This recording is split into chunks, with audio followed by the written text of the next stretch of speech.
In the heart of Oklahoma City, on a quiet stretch of North Robinson Avenue, lived a woman who defined the word matriarch. Leila Johnston was 68 years old in the spring of 1976, a woman who had dedicated 2 decades of her life to the state of Oklahoma's welfare office. To the public, she was a diligent civil servant, a woman who navigated the complexities of state bureaucracy to help those in need. But to her family, she was the steady heartbeat of their lives, a source of constant warmth and guidance. Leila took an immense, quiet pride in the first floor of the duplex she called home. Her yard was meticulously kept, her flower beds were a point of neighborhood pride, and her house was a sanctuary of order and care. But her greatest talent, and perhaps her greatest joy, lay in her hands. Leila was a master seamstress, a woman who could transform a simple bolt of fabric into something extraordinary. Her granddaughter, Leslie, spent nearly every week at the house, watching as Leila used those skills to make all of Leslie's school clothes. Every hem and every button was a testament to her devotion, a tangible way for a grandmother to wrap her love around a growing girl. On February 29, 1976, Leila finally retired after 20 years of service, ready to enjoy a hard-earned rest. She had no way of knowing that her retirement would last only 10 weeks. The morning of May 14, 1976, began with a heavy, unnatural silence hanging over the bottom floor of the duplex on North Robinson. Upstairs, Leila's neighbor began to feel a creeping sense of dread when the usual sounds of Leila's morning routine, the clinking of a coffee cup or the radio, failed to drift upward. Concerned, the neighbor went to check on her and discovered a scene of unimaginable horror that would haunt the Johnston family for the next half-century. Leila's body was found on her bedroom floor, and it was immediately apparent that she had been the victim of a brutal and deeply personal attack. The autopsy would later confirm the terrifying details. The grandmother had been beaten, raped, and ultimately strangled to death. Investigators arriving at the scene found evidence of a forced entry at the rear of the home, but they quickly encountered a detail that made the crime even more baffling. Nothing of value had been stolen. Her jewelry remained in its boxes and her purse was untouched. This was not a robbery gone wrong. It was a targeted act of extreme, predatory violence against a defenseless woman in the one place she felt safest. The community was paralyzed with fear, and the Johnston family was left in a state of shattered disbelief, unable to fathom how anyone could harbor such malice toward a woman who had spent her life helping the most vulnerable members of society. In the mid-1970s, forensic science was in its infancy, and investigators were limited to the technology of their time. While they diligently collected biological samples that would eventually become a forensic goldmine, the leads in 1976 grew cold one by one. For nearly 30 years, Leila's file sat in the archives, a cold case that was never forgotten by her family. Every school outfit Leila had sewn became a bittersweet relic, a reminder of a life cut short. The first major break came in 2003, when the Oklahoma City Police Department established a dedicated cold case unit to re-examine the city's mounting number of unsolved homicides. By 2004, scientists were finally able to extract a full DNA profile of the killer from the evidence that had been carefully preserved for decades. The family felt a surge of hope, believing that once that profile was entered into the National Criminal Database, a name would surface and an arrest would follow. However, when the search was completed, the result was a devastating no match. The killer had seemingly vanished from the system, leaving the Johnston family to wait through another 20 years of silence and uncertainty. The final chapter of the investigation began when the cold case unit took a leap into the modern frontier of forensic genealogy, partnering with DNA Labs International and expert genealogist Allison Martinkensky. This process didn't look for the killer directly in criminal databases. Instead, it searched for the killer's relatives through public ancestry sites. By building a massive family tree in reverse and navigating through distant cousins and long-dead ancestors, the team narrowed their focus to one specific family branch in Oklahoma. On December 5, 2024, nearly 50 years after the crime, the department finally announced that the killer was Charles O. Droke. At the time of the murder, Droke was 28 years old, a local predator who had been hiding in plain sight. However, as police prepared to serve justice, they discovered that the universe had already intervened. Charles Droke's life had ended in a manner as violent as the way he lived it. In 1989, he was shot in the head and killed by his own brother Edwin Droke during a heated argument. Edwin claimed he acted in self-defense, but he was convicted of murder and sentenced to death, only to commit suicide in his cell just 2 days later. Because Charles Droke's 1989 death had been its own homicide investigation, the Oklahoma City Police had miraculously kept his biological samples in their own archives for 35 years. Investigators pulled those samples and compared them to the DNA found in Leela's bedroom. It was a perfect match. For Leslie, the news was a tidal wave of relief and sorrow.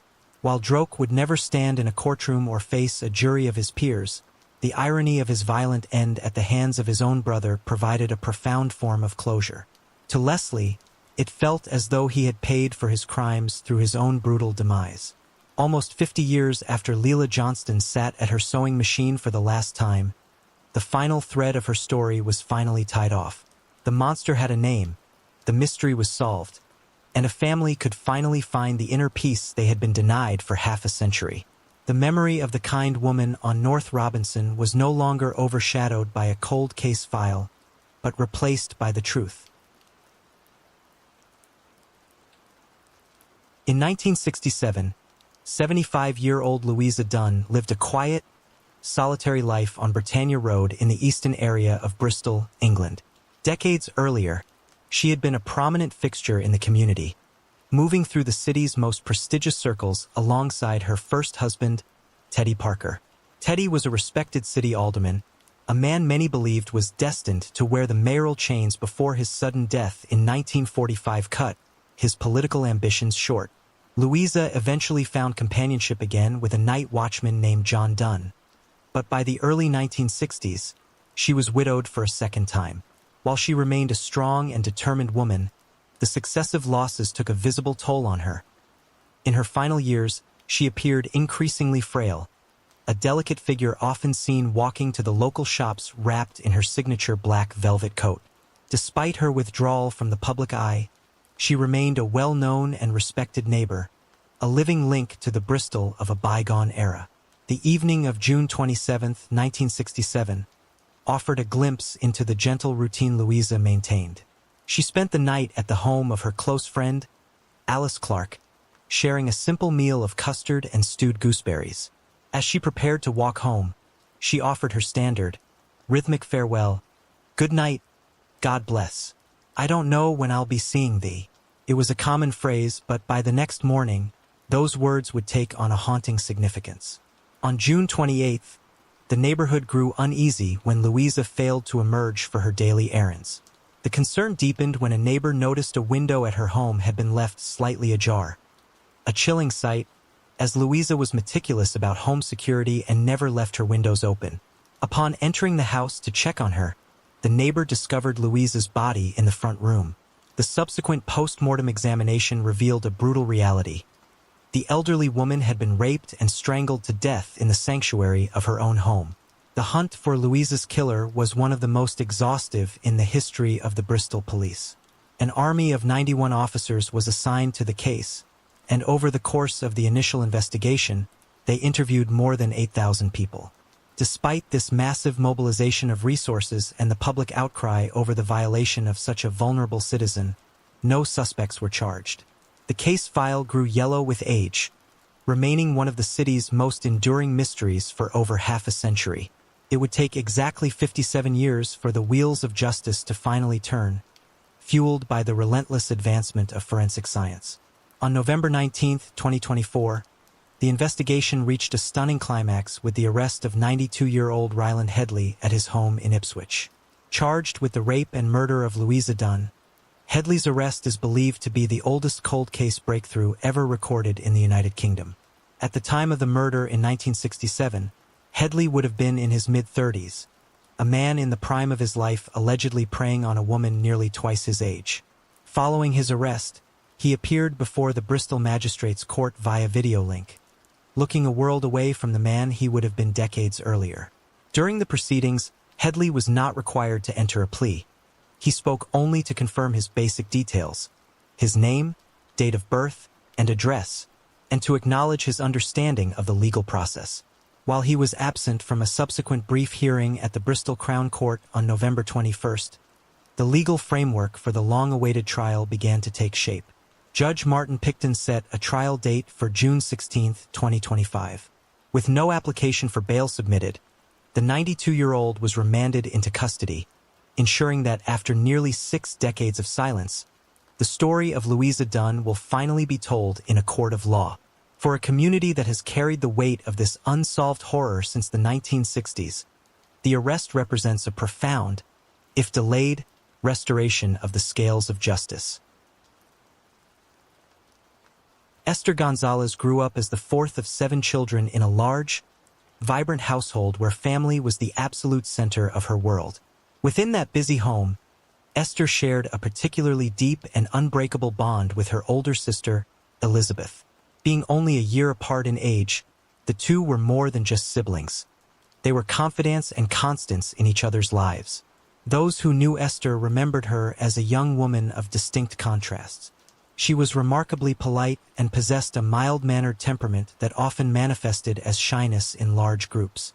However, once she felt comfortable, her sharp wit and natural humor would emerge, making her a delight to those within her inner circle. At 17 years old, she was on the cusp of adulthood, a life of potential stretching out before her. That future was tragically cut short on February 9, 1979. It was a Friday when Esther stepped out of her parents' home in Beaumont, California, intending to make the short trip to her sister's house in the neighboring town of Banning. It was a walk she had likely done many times, but on this night, she never reached her destination. When Esther failed to arrive, the initial concern of her family quickly spiraled into a desperate search. The following day, the silence was broken by a phone call to the Riverside County Sheriff's Office. A man on the other end reported a grim discovery: a body discarded in a snowbank off Highway 243, just south of Poppet Flats Road. The interaction was strange from the start. The caller was described by dispatchers as notably argumentative, and he claimed he was unable to even determine if the deceased was a man or a woman. The body was soon identified as Esther Gonzalez. The results of the autopsy were horrifying, revealing that the teenager had been subjected to a brutal sexual assault before being bludgeoned to death. Investigators pieced together a timeline suggesting she had been snatched and attacked at some point during her walk between Beaumont and Banning.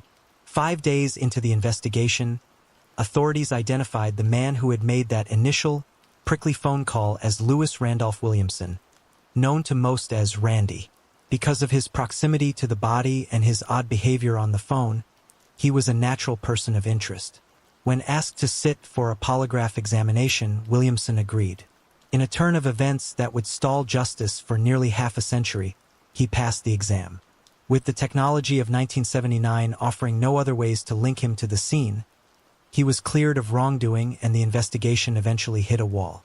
For decades, Esther's file was periodically revisited by investigators who refused to let her memory fade, but it remained a cold case as the years turned into decades. The first major breakthrough did not arrive until the era of advanced forensics, when technicians identified semen on Esther's clothing, which had been meticulously preserved in the evidence locker. A DNA profile was successfully developed and uploaded to CODIS, the national database. However, like so many cold cases of that era, the search returned no matches, meaning the killer had not been convicted of a qualifying felony in the years since the murder.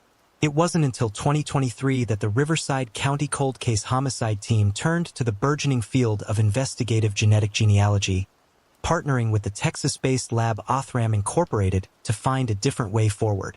This new effort identified a woman who had died in Beaumont, the very town where Esther's parents had lived, as a potential close relative of the killer. In early 2024, a crime analyst reviewing newspaper archives regarding this woman's death noticed a name that leaped off the page. The woman's son, listed as the executor of her will, was Lewis Randolph Williamson. It was the same man who had discovered the body 45 years earlier. While the polygraph had shielded him in 1979, the genetic breadcrumbs were now pointing directly back at him. Investigators discovered that while Williamson had no major criminal convictions, his history was shadowed by several allegations of assault. following the 1979 murder, he had served in the Marine Corps and moved to Florida, living what appeared to be a very ordinary, quiet life until his death in 2014. The challenge then became proving the match without a living suspect to provide a cheek swab. However, investigators discovered that during Williamson's autopsy in Florida, a blood sample had been taken and preserved by the medical examiner's office.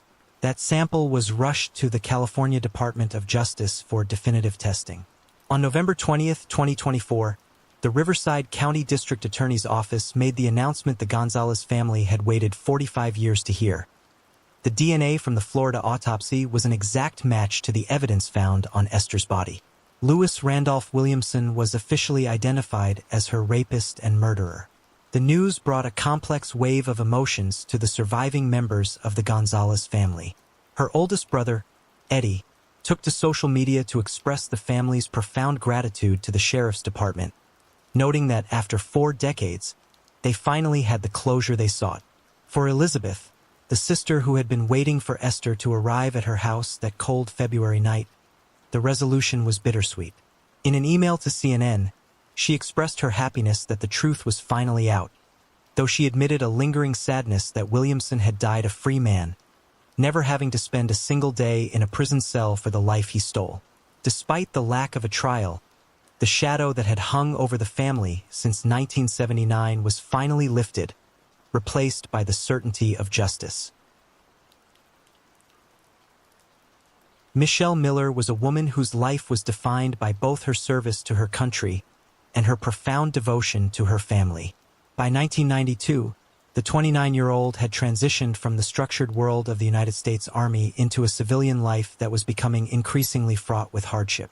She was a mother to 2 young children, a son and a daughter, whom she absolutely adored. However, in a cruel twist of fate, her love for her children became the very weapon used to keep her in a cycle of suffering. Michelle was trapped in an escalating and abusive relationship with the children's father, Daniel J. Ennis. Ennis was a man described as pathologically jealous and prone to violence, and he maintained control over Michelle through the most devastating threat an abusive partner can levy. He told her that if she ever attempted to leave him, he would take custody of their children and she would never see them again. Despite the paralyzing fear for her children's future, Michelle eventually reached a breaking point where the desire for safety outweighed the risks of staying. She began taking the courageous, quiet steps necessary to reclaim her life and protect her family. On July 27, 1992, Michelle met with her social worker and disclosed the reality of the abuse she was enduring. She made it clear that she was done living in fear and stated her intent to file for a formal restraining order against Ennis the very next day. It was a pivotal moment of agency for her, but it was also a move that placed her in the highest window of danger. The following day, Michelle was seen at the Prospect Buffet in the Central Square neighborhood of Cambridge, Massachusetts. It was a mundane setting for what would be the final confirmed sighting of her alive. After that afternoon, Michelle Miller vanished into the shadows of the city.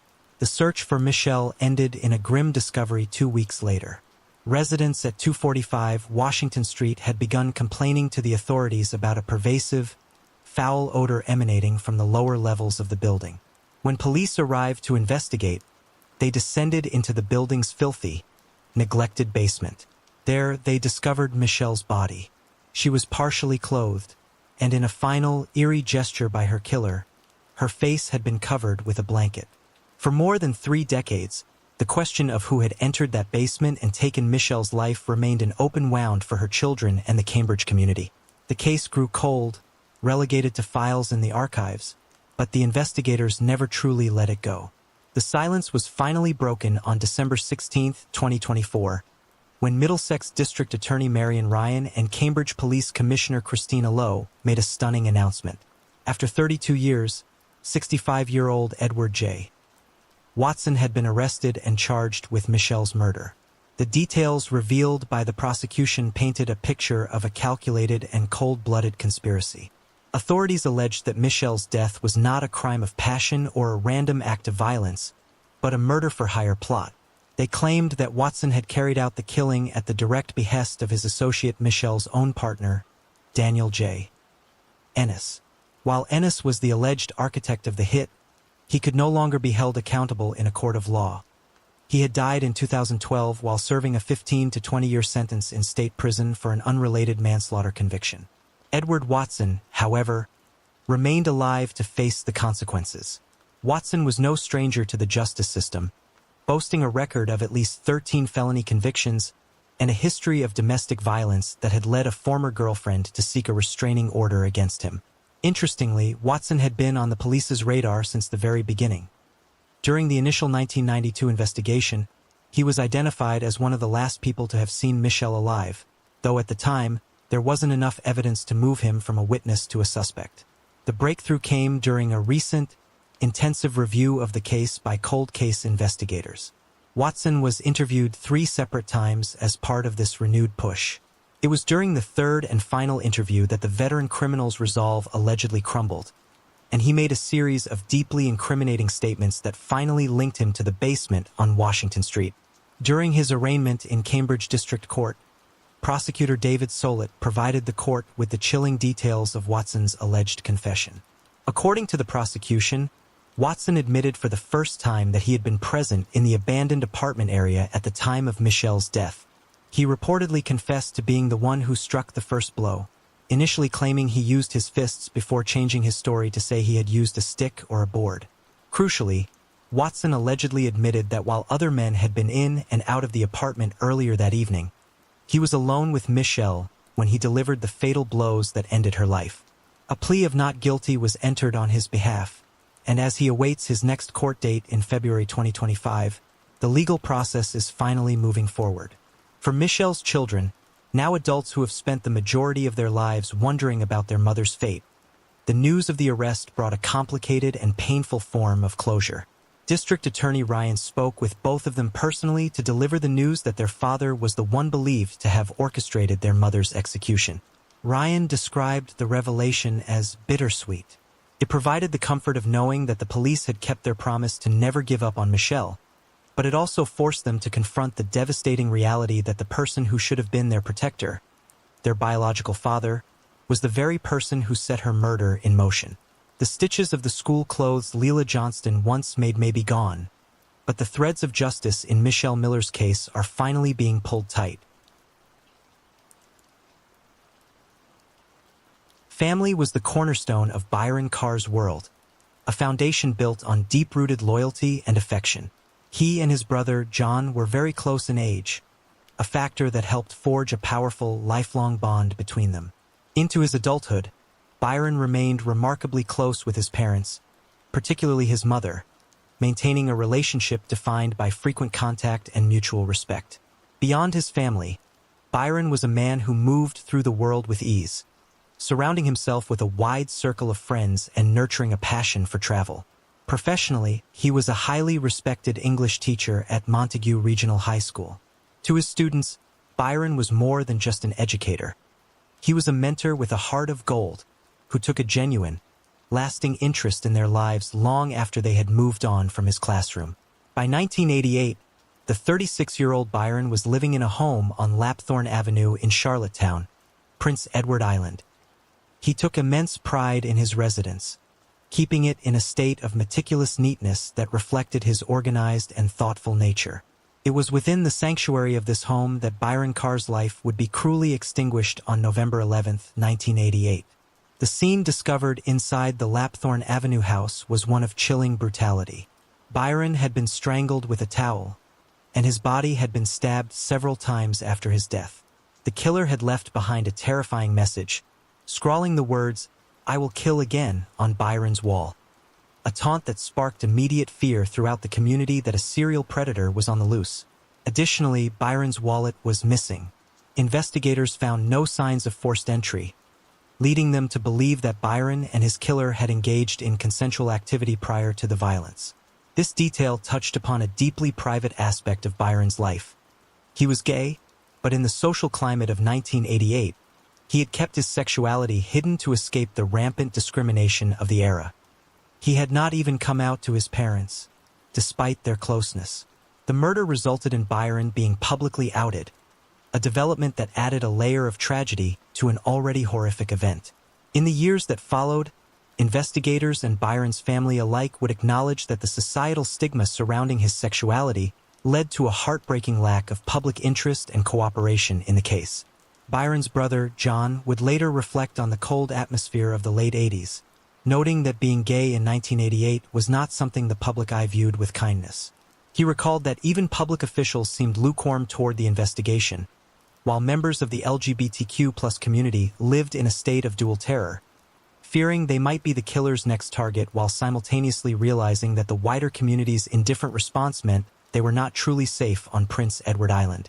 Jeffrey Haight, a former student of Byron's, eventually left the island for the safety of a larger city.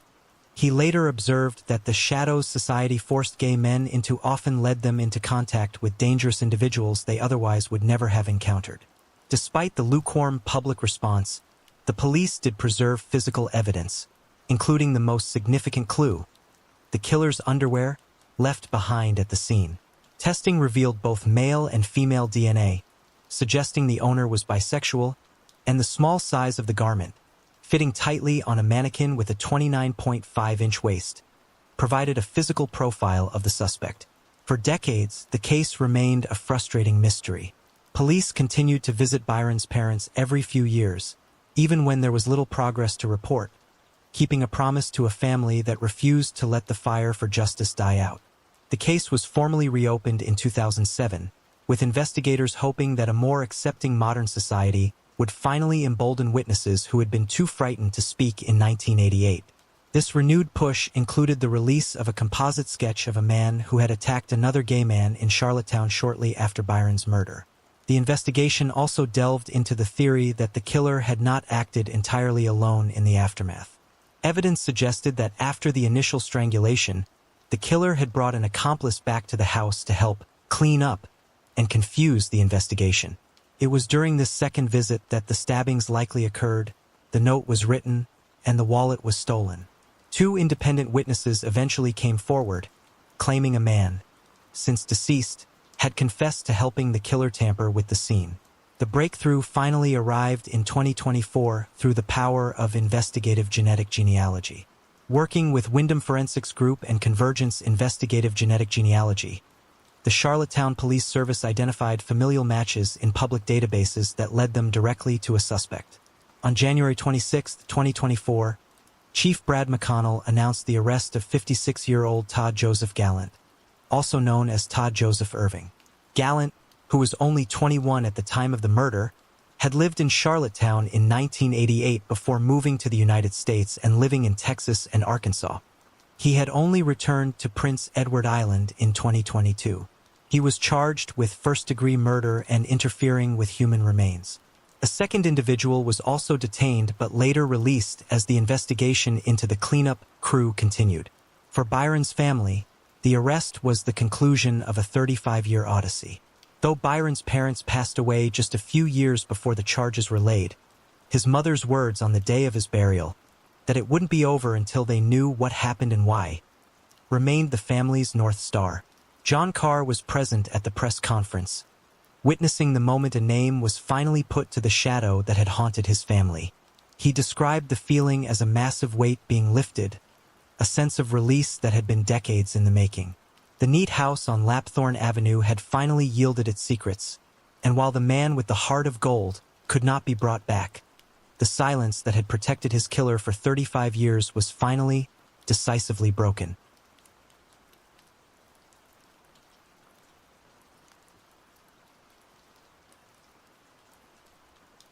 Carol Barrett grew up as one of 6 children in a bustling, lively household on McIntyre Street in Zanesville, Ohio. From a young age, Carol was known for a cheerful, spunky personality that made her stand out in any crowd. She was fiercely independent, possessing a rare maturity that allowed her to make up her own mind and the courage to speak her thoughts without hesitation. Growing up with 3 brothers, she embraced a bit of a tomboy spirit, often found wrestling with them on the family's living room floor, proving she could hold her own. Her energy translated into her school life as well. At Zanesville High, she was deeply involved in the music department as a member of both the concert and marching bands, and she further explored her outgoing nature as a staff member for the school's radio station. Carol's spirit was matched only by her bravery. In the summer of 1978, she didn't hesitate for a second when she saw her 2-year-old niece struggling in the water, jumping in to save the toddler from drowning. That same summer, a family vacation to Florida left a lasting impression on her. Enchanted by the sun and the stories of legendary spring breaks, she begged her parents to let her return for her senior year festivities in 1979. Her parents, however, held firm and said no. Undeterred, Carol graduated and immediately took a job at Wendy's, working tirelessly with a singular focus, saving every penny to fund her own trip to Florida the following spring. Yet, even as she saved for her adventure, Carol was looking toward her future back home. She spent a portion of her earnings on glassware, sheets, and towels, carefully tucking them away in a hope chest. These were for the life she planned to build with her high school sweetheart, Tom, who had recently joined the Navy. In the spring of 1980, Carol's persistence finally paid off when her parents gave their blessing for the trip. On March 20th, Carol and a large group of friends began the long trek to Daytona Beach shores, split between 2 vehicles and driving through the night in rotating shifts. Upon arriving, they checked into the Treasure Island Motel. The girls settled into room 617, while the boys were located just a floor below in 521. On Saturday night, March 22nd, the group was unwinding in the girls' room. Shortly after 1 a.m. on Sunday morning, Carol and her friend Steve stepped out to take a walk. They never made it to the elevator. A man stepped into their path, wielding a pistol and demanding they return to the room. When Steve tried to explain they didn't have a key, the man shoved the barrel of the gun into Steve's face, forcing them back to room 617. Once inside the room, the assailant's behavior became increasingly erratic and terrifying. He ordered all 8 people present to undress and line up against the sliding glass balcony door while he ransacked their belongings. For 45 minutes, the group stood in silent terror as he pocketed approximately $200, periodically clicking the hammer of his gun to maintain control. One friend later recalled that the man seemed intensely nervous, perhaps overwhelmed by the number of witnesses. To ensure his escape, the gunman announced he was taking a hostage to prevent anyone from calling the authorities. He initially grabbed a girl named Pam, but when she broke down in a panic, he became frustrated. In a final, selfless act of courage, Carol volunteered to go in Pam's place. She calmly dressed and allowed herself to be led away. The gunman forced the remaining friends onto the balcony, locking the door and warning them that if they stayed put until 4 a.m., he would release Carol unharmed. The group did not wait. As soon as the room was clear, Carol's friend Chris managed to scale the exterior wall separating the balconies to wake the neighbors, who called the police. However, the kidnapper had a 20-minute head start. The search ended in tragedy on Monday morning when a passerby found Carol's body in a ditch along I-95 near the Jacksonville International Airport. She had been shot execution-style, her white sweater pulled over her head, with no signs of a struggle. A cold, clinical ending for a girl who had been so full of life. 2 of her friends had the grim task of identifying her before she was returned to Ohio to be laid to rest at Mount Olive Cemetery. Despite a detailed composite sketch provided by the witnesses, describing a man with reddish-brown hair, a beard, a mole on his cheek, and tinted glasses, the trail went cold for decades. The silence lasted until August 2017, when the Jacksonville Sheriff's Office Cold Case Unit reopened the file. They discovered a preserved palm print that had never been fully accounted for, providing a fresh lead in a case that had haunted the department for 40 years. By January 2024, the investigation reached its conclusion, but the ending was unique. Unlike many cold cases where the suspect has long since passed away, Carol's killer was very much alive. He was just already behind bars. The killer was identified as Billy Mansfield Jr., a notorious serial killer already serving life without parole in California for a 1980 murder. Mansfield's history was a catalog of horrors. He had murdered at least 4 other women and girls in Florida, burying their remains in his own backyard. He had previously pleaded guilty to those crimes to avoid the death penalty, but Carol's case remained a missing piece of his dark legacy. In 2020, Mansfield was identified as a prime suspect in Carol's death, and over 2 years of interviews, the weight of the evidence, including the 1980 sketch which he admitted looked exactly like him, led to a full confession. He admitted to the abduction at the Treasure Island Motel and the subsequent murder of Carol Barrett. After consulting with the state attorney's office, investigators decided to formally close the case without a new trial. Because Mansfield was already destined to die in prison under a life sentence in California, followed by 4 concurrent life sentences in Florida, further prosecution was deemed a redundant use of resources. Carol's parents and several of her siblings passed away before the truth came to light, but her surviving family finally found the answers they had sought for nearly half a century. Her niece, Claire Gilligan, expressed a profound sense of relief, grateful that the man who took her aunt's life had been off the streets since 1982, unable to harm anyone else. For the girl from Zanesville who had jump-started her own future, the story finally reached its somber, definitive end.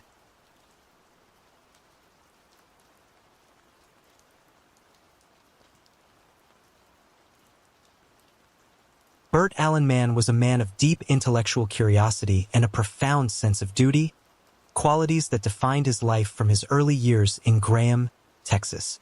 He possessed a lifelong passion for history, with a particular, scholarly focus on the American Civil War, often spending his free time immersed in the strategic and human complexities of that era. This interest in the past was balanced by a love for the arts. He was a devoted fan of classical music and opera, finding solace in their intricate compositions.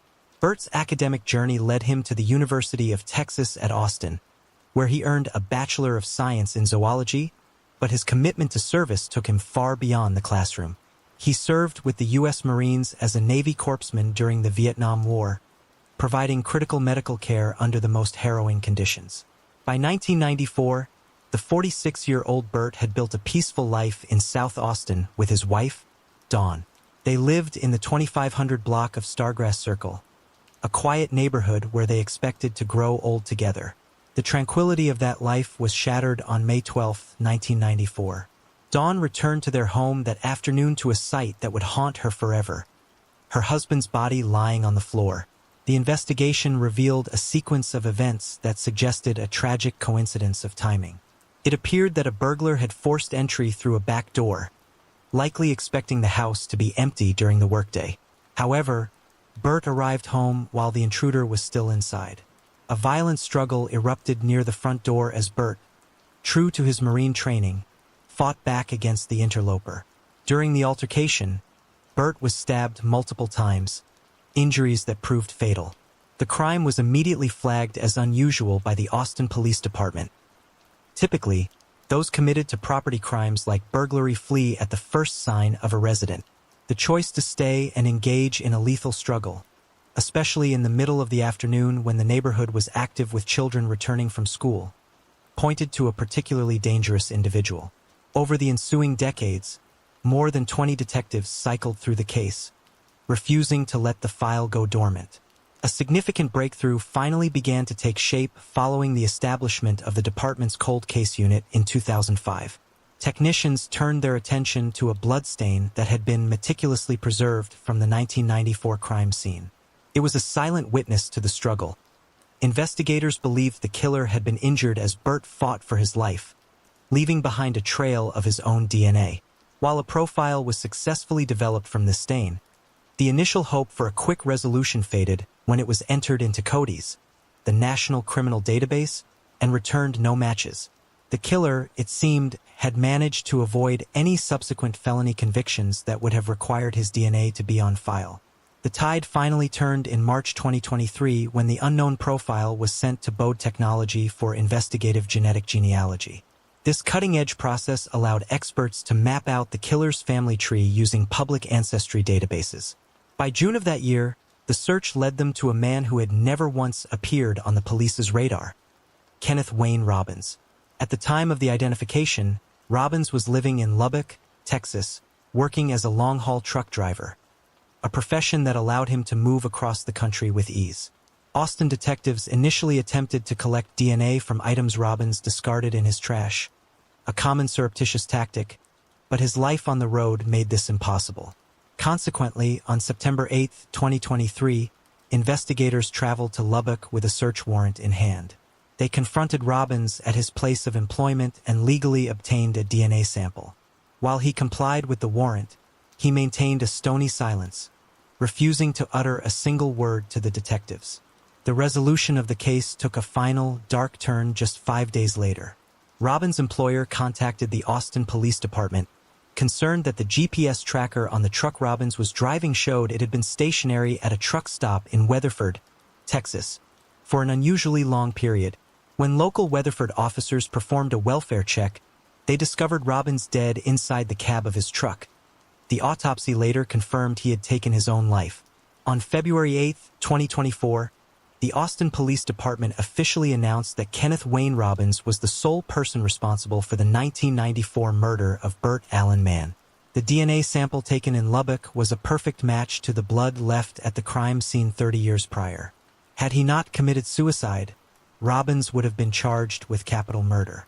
The news brought a complex mixture of relief and sorrow to Burt's surviving family. Tragically, his father had passed away in 2019, and his mother, Virginia, died just 1 year before the case was finally closed, neither ever knowing the truth. For Burt's widow, Dawn, and his younger sister, Kathy May, the discovery ended 3 decades of agonizing uncertainty. Kathy May told KFU News that she had nearly given up hope, and that finally knowing the name of the man who took her brother felt like a weight being lifted from her heart. While she expressed relief at being spared the grueling stress of a criminal trial, she also shared a moment of empathy for the Robbins family, who were now forced to reconcile the man they knew with the violent crime he had committed and his sudden, final act of cowardice. The big question that had hung over their hearts for 30 years was finally answered, leaving only the memory of the man who loved history and music. Stephen Davis was a man defined by his roots in the American South and a heart that seemed to expand with every passing year.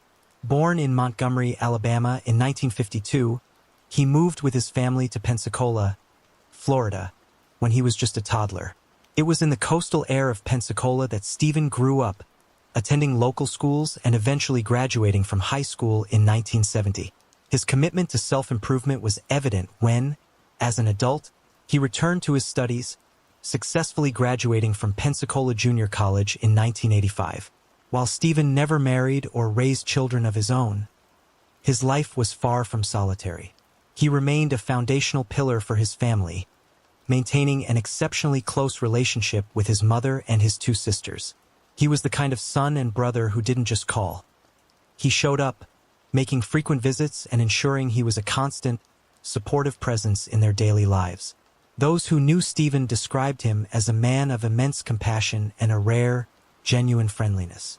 He had an innate desire to help anyone in need, often going far beyond what was expected of a neighbor or friend. This empathy was most powerfully seen in his unofficial role as a counselor to the vulnerable. He spent countless hours helping individuals in his community battle addiction, successfully guiding numerous people through the difficult journey of quitting drugs.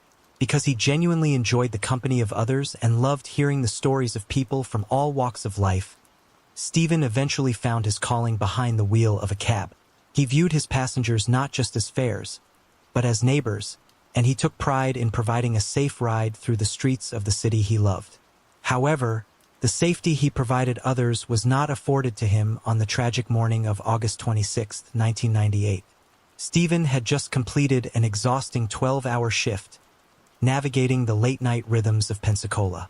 Just before 4 a.m., he pulled his yellow station wagon taxi into the parking lot of the Winn-Dixie grocery store on Navy Boulevard, likely preparing to head home for some well-earned rest. As he sat in the driver's seat, an unknown assailant approached the vehicle. Without warning, Stephen was shot 3 times. 1 bullet struck him in the jaw, while 2 others hit him in the back, inflicting catastrophic internal damage. In a final, heroic effort to survive, Stephen managed to pull himself out of the cab, attempting to call out for help in the empty parking lot. Tragically, his injuries were too severe, and he collapsed and died where he fell. The investigation that followed was as chilling as the crime itself. Stephen's yellow station wagon had been stolen from the scene, only to be discovered abandoned a short distance away. When police processed the vehicle, they found a scene of frantic violence. The driver's side window had been completely shattered, and both the driver's door and the rear passenger door were flung wide open, suggesting a chaotic struggle or a hurried exit by the killer.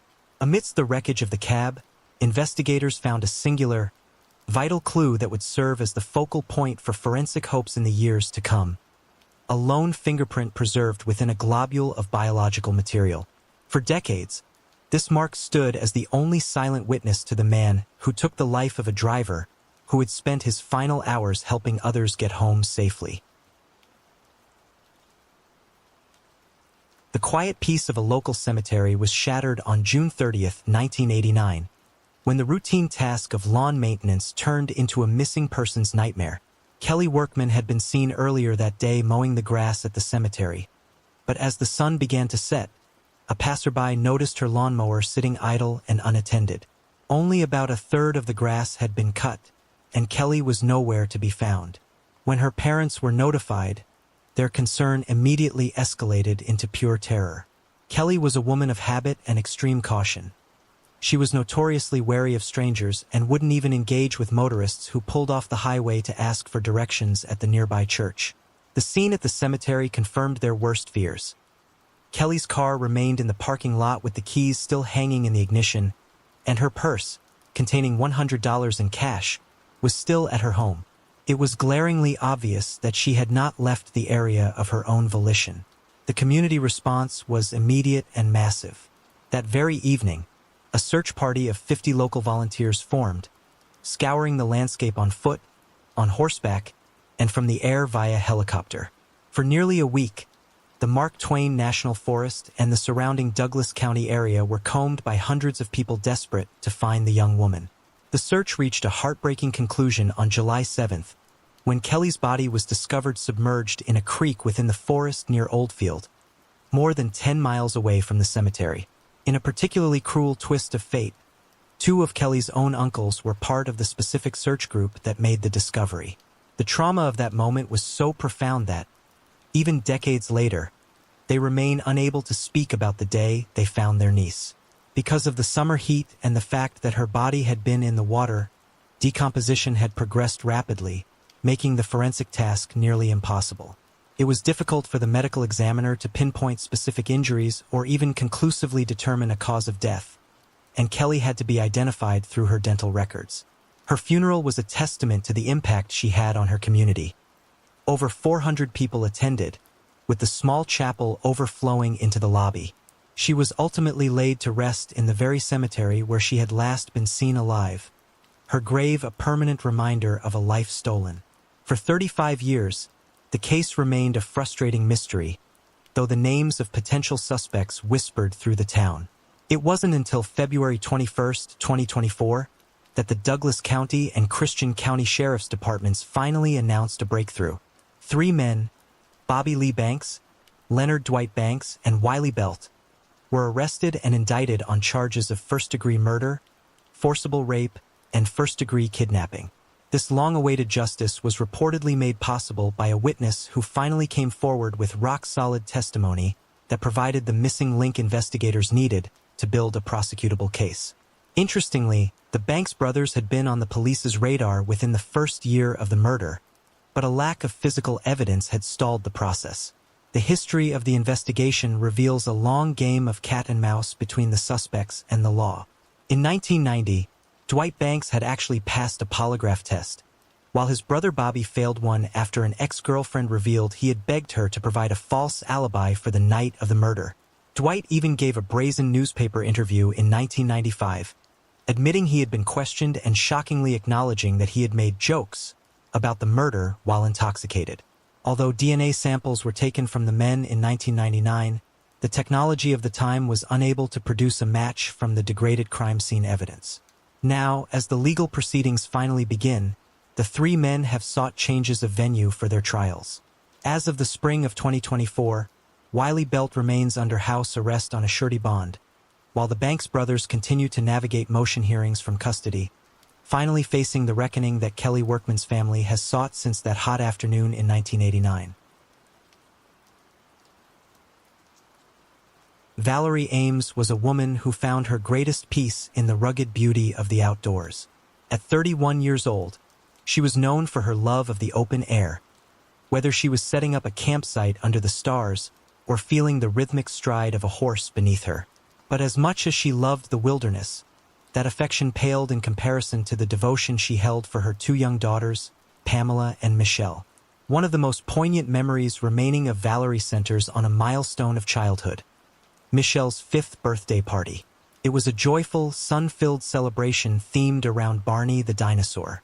Michelle vividly remembers the warmth of her mother's lap as they sat together, surrounded by the laughter of friends and the bright colors of the party. It was a scene of perfect safety. Shortly after that birthday, 9-year-old Pamela and 5-year-old Michelle left for a trip to England with their grandmother. They traveled across the Atlantic with the excitement of an adventure, never imagining that the goodbye they waved to their mother would be the last time they would ever see her alive. The nightmare began on August 10, 1996, in an apartment complex that should have had no connection to Valerie Ames. Her body was discovered in a horrific scene inside a unit at the Courtyard Apartments on King Street in Jacksonville, Florida. She had been subjected to a brutal, sustained attack. The autopsy would later reveal she had been beaten and stabbed to death, left in a pool of blood on the apartment floor. The circumstances of the location were immediately baffling to investigators. The man who officially leased the apartment was not there. He had been arrested on unrelated charges the previous evening and was sitting in a police cell at the exact time Valerie was being murdered. It was his daughter, coming by to check on the unit in his absence, who made the gruesome discovery.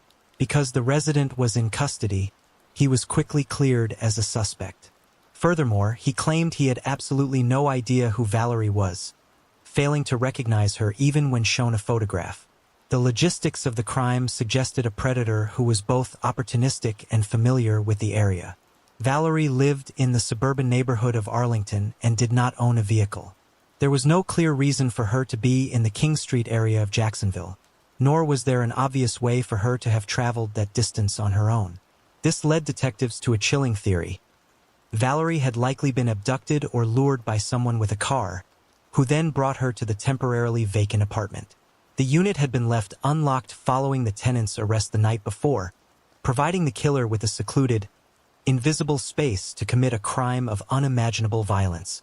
Despite these leads, the trail went cold. A promising but controversial lead surfaced when one of Valerie's daughters told investigators that, just 3 months prior to her death, Valerie had reported being assaulted by a police officer. However, that lead was never substantiated, and for nearly 3 decades, the case gathered dust in the archives of the Jacksonville Sheriff's Office. As the years stretched into decades, Valerie's daughters grew into women, navigating a world without their mother's guidance. Valerie eventually became a grandmother to 6 children, all of whom grew up hearing stories of a woman they would never get the chance to hug. The silence finally broke on April 2, 2024, exactly 10,000 days after Valerie's life was taken.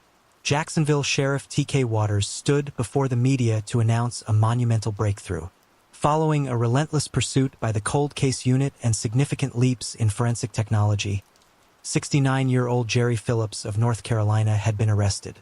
He was charged with second-degree murder and sexual battery in connection with the 1996 slaying.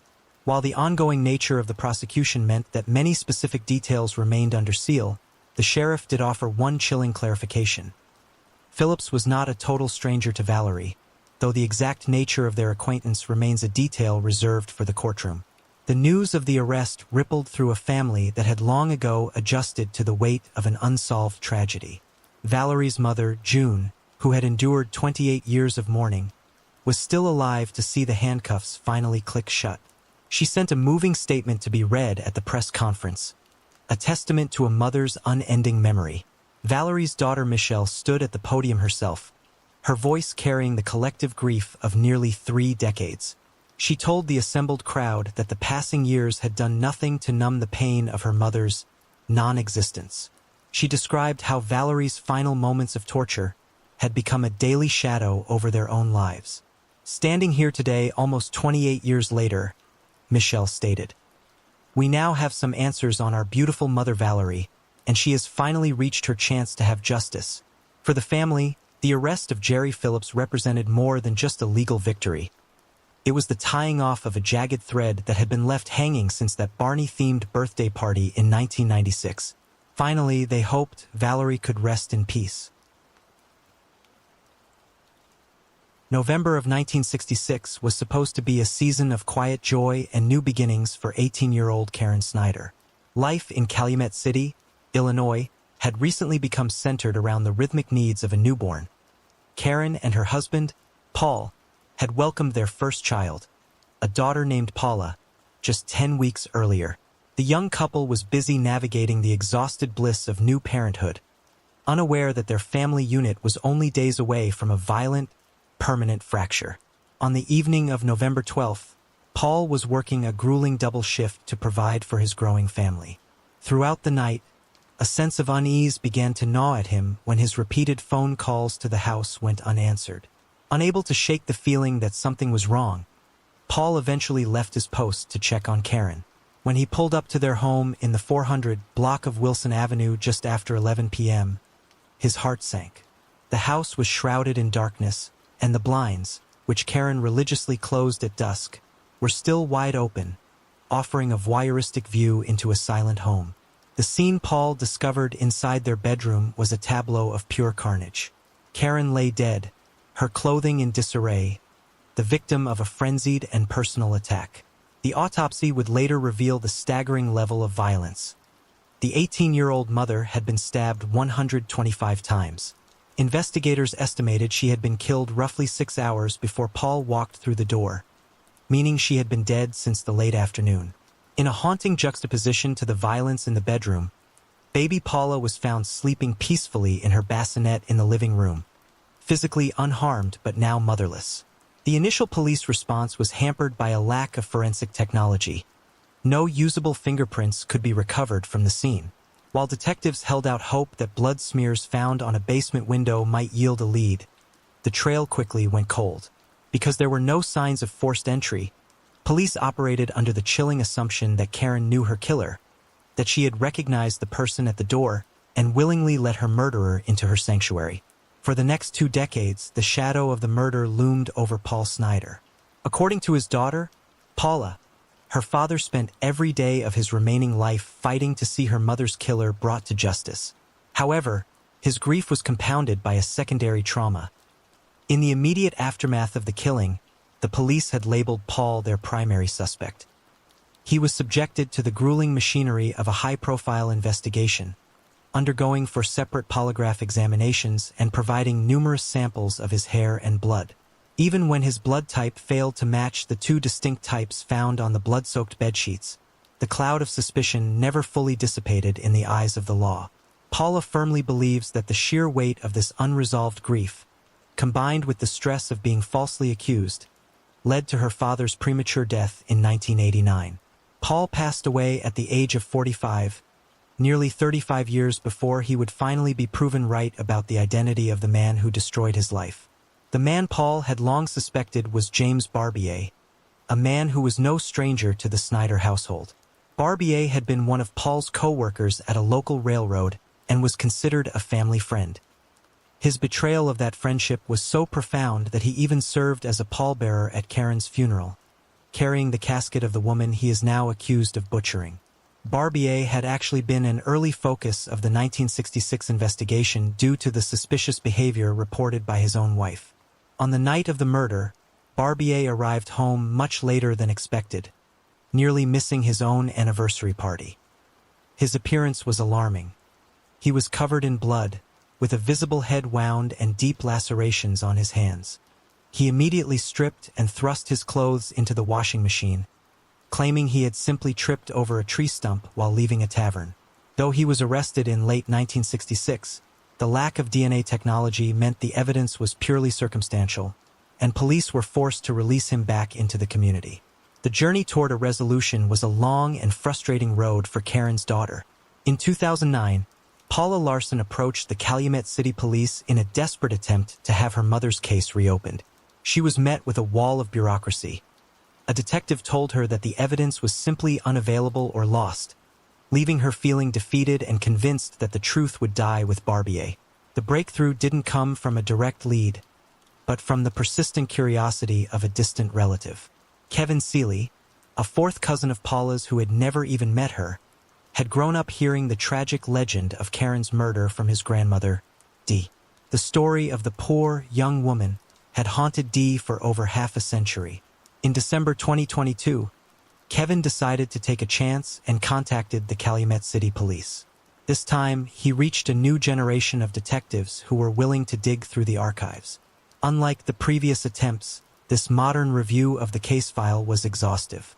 Detectives located the original evidence and, armed with a warrant, traveled to Missouri in April 2023 to confront Barbier.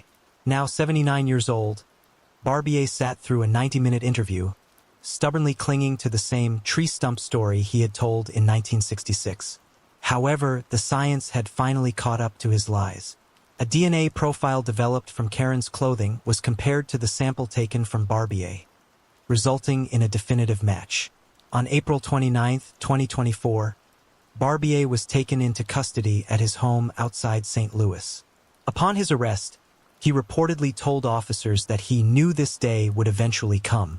Due to his advanced age and failing health, Barbier currently remains out of physical custody while the legal case proceeds, a fact that remains a point of deep pain for Karen's family. He is under strict travel restrictions and must report to authorities twice a month, finally facing the reckoning that Paul Snyder had spent his life praying for. For Paula, the arrest represents the end of a 58-year quest for the truth, proving that while justice may be delayed by decades, it is never entirely out of reach. Judy Weaver was a woman whose life was woven into the very fabric of Everett, Washington. Born and raised in the coastal city, she first captured the local spotlight at the age of 17 when her grace and charm earned her the title of a local beauty pageant winner. By 1984, the 42-year-old Judy had transitioned from pageant queen to a hardworking entrepreneur, serving as the co-owner of the Bell Nest Cafe on Hewitt Avenue. The cafe was a true family affair. Judy's mother, Edith, and her daughter, Kathy, worked alongside her, creating a warm, multi-generational atmosphere. While one daughter, Colleen, lived far away in North Pole, Alaska, the family remained tightly knit. Judy had recently stepped into the cherished role of a grandmother, and her joy was uncontainable.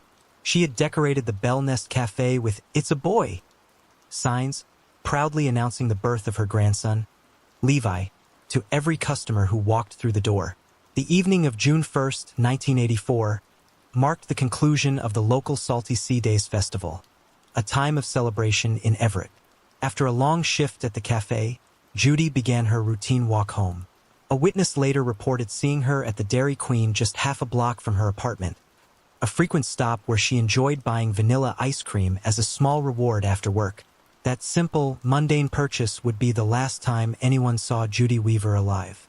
Just after midnight on June 2nd, a passerby noticed smoke billowing from a one-story brick apartment building at the corner of 35th Street and Rucker Avenue.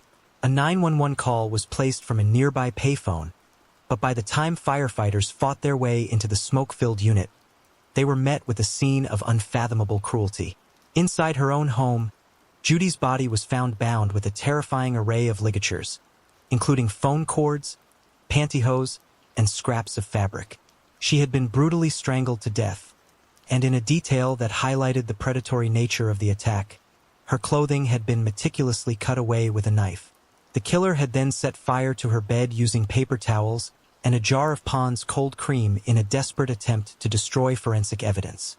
While the fire remained contained to the bedroom, the damage to the community's sense of safety was total. With the back door found unlocked and no immediate suspects, the case began a slow descent into the cold case files, where it would remain for the next 4 decades. The investigation saw a brief flicker of hope in 2002 when it was officially reopened and a potential suspect was identified, but that individual was eventually cleared of any involvement. It would take nearly 40 years of waiting before science finally caught up with Judy's killer. On May 1, 2024, 66-year-old Mitchell Gaff was taken into custody in Olympia, Washington. He was charged with a staggering list of crimes: first-degree murder, arson, burglary, rape, and kidnapping. The breakthrough came after a fabric ligature used to bind Judy's hands was re-examined in 2023. Modern forensic techniques allowed technicians to develop a DNA profile that triggered a match in the Combined DNA Index System, CODIS. To confirm the match with absolute certainty, undercover officers followed Gaff and surreptitiously collected discarded items containing his saliva. The Washington State Patrol Crime Lab confirmed that Gaff's DNA matched samples from Judy's autopsy, her clothing, and the very ligatures used to end her life. Mitchell Gaff was a man whose history was a catalog of sexual violence and predatory behavior. Diagnosed by state therapists as a sexual sadist, his DNA was already in the system due to an extensive criminal record. His path of destruction began in 1979 when he attacked a woman in her yard, binding her and beating her with a pistol before she bravely fought him off. Despite the violence of that encounter, he received only probation. By the summer of 1984, a 26-year-old Gaff was living with his parents in Everett and working as a carpet cleaner, a job that may have given him insights into local residences. Just 2 months after murdering Judy, he broke into another home and committed a double rape of 2 teenage sisters, an act for which he was finally sentenced to prison in 1985. Gaff's journey through the legal system was a long battle to keep a predator off the streets. He was scheduled for release in 1994, but prosecutors utilized the state's sexual predator laws to have him civilly committed to the Special Commitment Center on McNeil Island. During various hearings and his decades of confinement, Gaff made chilling admissions, confessing to 5 other rapes and claiming that at his peak, he attempted to target up to 30 women a day. He specifically noted that his violence had escalated during the summer of 1984 and admitted he derived pleasure from using a knife to cut away his victim's clothing, a signature detail found at Judy Weaver's crime scene. Although he had legally changed his name after an unconditional release in 2018, the forensic ghost he left behind in 1984 eventually led police to his door. Today, Gaff is held without bail, finally facing the reckoning for the beauty pageant winner who just wanted to walk home with her ice cream.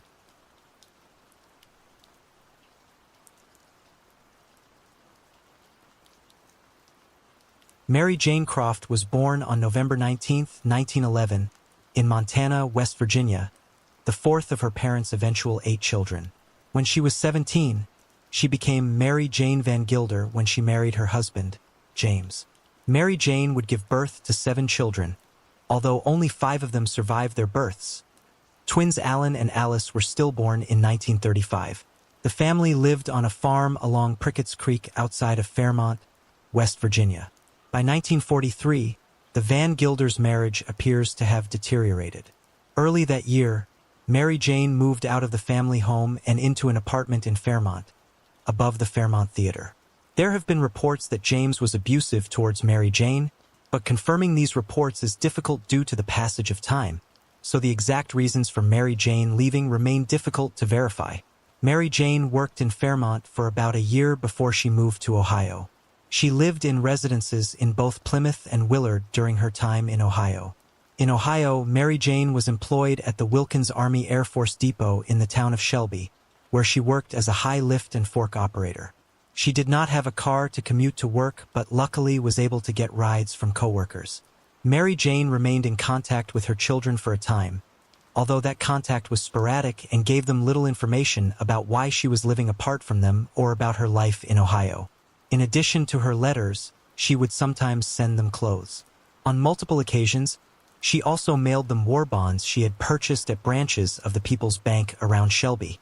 These war bonds would be the subject of the last communication she had with her family. In January of 1945, she wrote home to West Virginia asking that all the war bonds be sent back to her. Her family did as she asked. They never heard from her again. Mary Jane filed for divorce from James in February of 1945. Her attorney withdrew this petition in April of 1946 after she failed to appear for court proceedings. James filed divorce papers of his own, and the divorce was granted even without Mary Jane being accounted for. He continued raising his children and later remarried and had additional children with his second wife. He passed away in 1985. Because Mary Jane lived away from her family and wrote to them sporadically, they did not report her missing in 1945.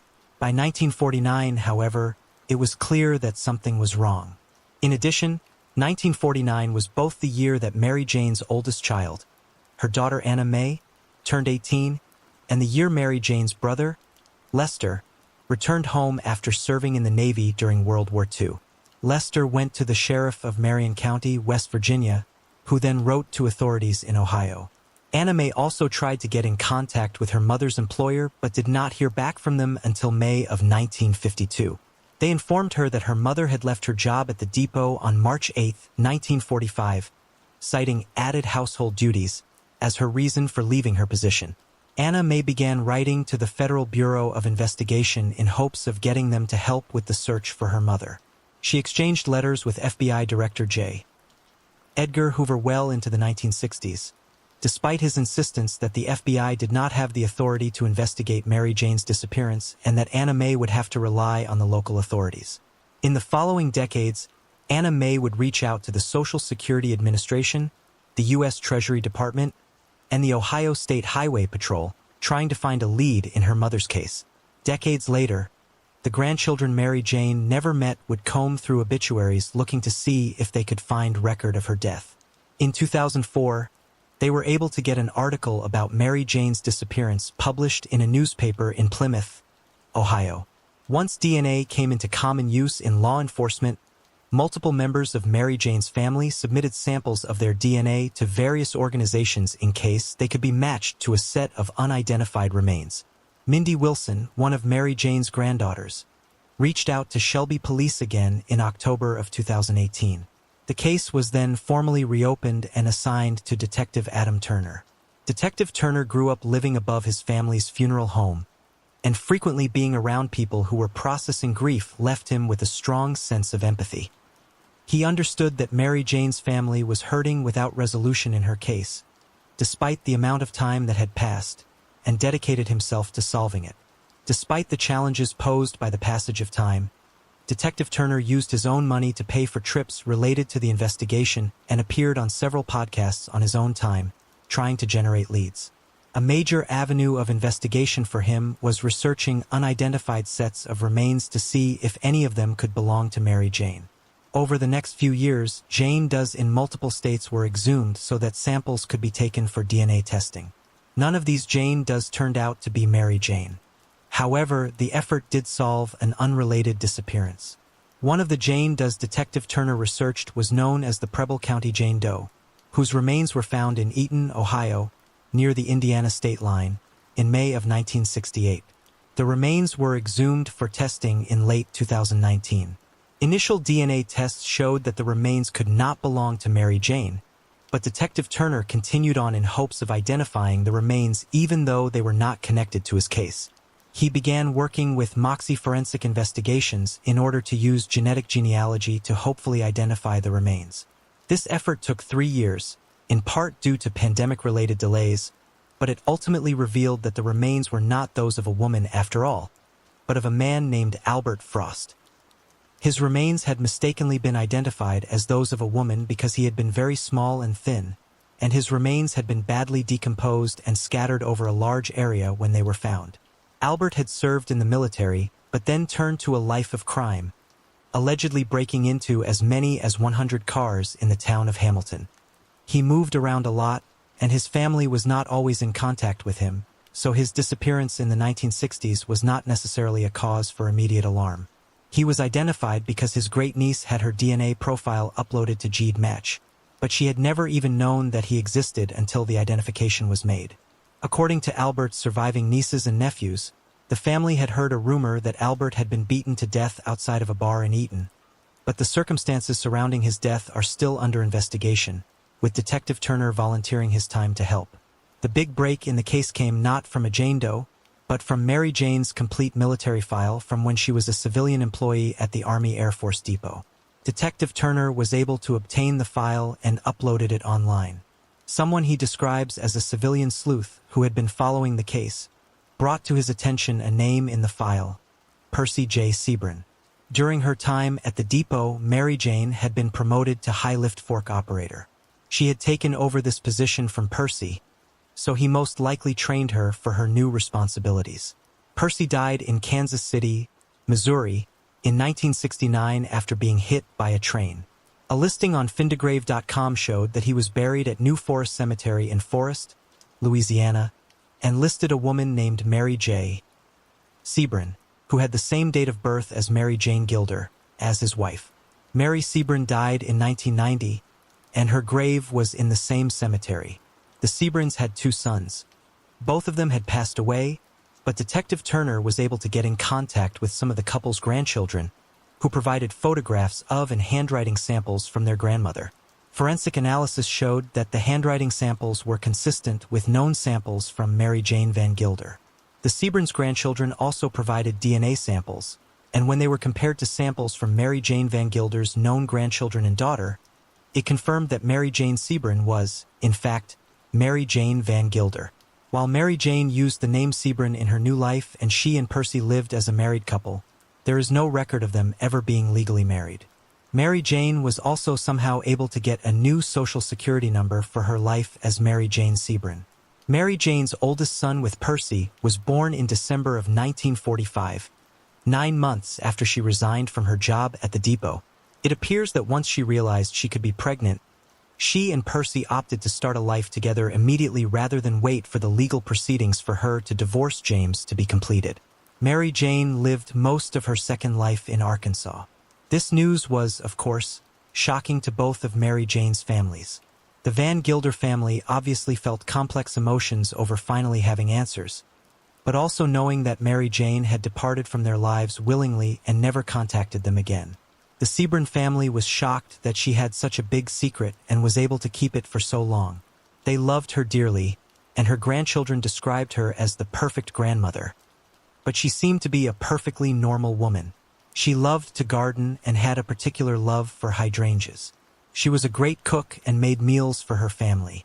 No one in the Sebren family knew very much about Mary Jane's early life, as she did not like to discuss it. When she was dying of colon cancer in 1990, she had told one of her granddaughters that there was something she couldn't tell her and that she could never find out. At the time, her granddaughter had assumed that she was speaking nonsense because she was very ill. In light of this new information about Mary Jane and her 2 lives, however, she now knows how significant this statement was. Mindy Wilson is one of Mary Jane's granddaughters on the Van Gilder side of her family. Mindy was present for the press conference in Ohio announcing the solving of her grandmother's case on February 12, 2024. Prior to coming to Ohio, she traveled from her home in South Carolina to Louisiana to lay flowers on the grave of the grandmother she never got the chance to meet and had spent so much time looking for. Speaking at the press conference, she expressed her gratitude for Detective Turner and his dedication to solving the case. She also tearfully said, "Our family finally has closure. The search started before I was born. My aunt never gave up hope and is so happy to know what happened to her. This gives me some kind of peace and brings me closer to a woman I never met." During the press conference, in addition to providing detailed information about his investigation, Detective Turner also reflected on what can be learned from Mary Jane's case, saying, "What it shows is that our decisions can reverberate through time and distance and affect generations of our immediate family and descendants, and that our choices in life need to be made in consideration of how it will affect those who love us." Mary Jane's absence left a hole in her children's and grandchildren's lives that was a continuous wound.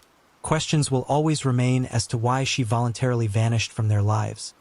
But at last, the investigation into her disappearance can be and is officially closed. In 2001, 50-year-old Leslie Preer lived in a 2-story brick home in the 4800 block of Drummond Avenue in Chevy Chase, Maryland, with her husband, Carl. The couple's daughter, Lauren, had spent most of her childhood in this house, but the 23-year-old no longer lived at home. According to Lauren, Leslie was just as beautiful on the inside as she was on the outside, and not only was she a wonderful mother to her, she was very maternal towards all of Lauren's friends as they were growing up. On May 2, 2001, Carl left for work at around 7:30 in the morning. Leslie was also working that day. She was due in at her job at Specialties Incorporated, an advertising production company, at 10 o'clock. She never made it. When she failed to show up on time, her boss called Leslie's daughter and her husband to see if they knew where she was. Carl met his wife's boss at the home on Drummond Avenue at approximately 11:35.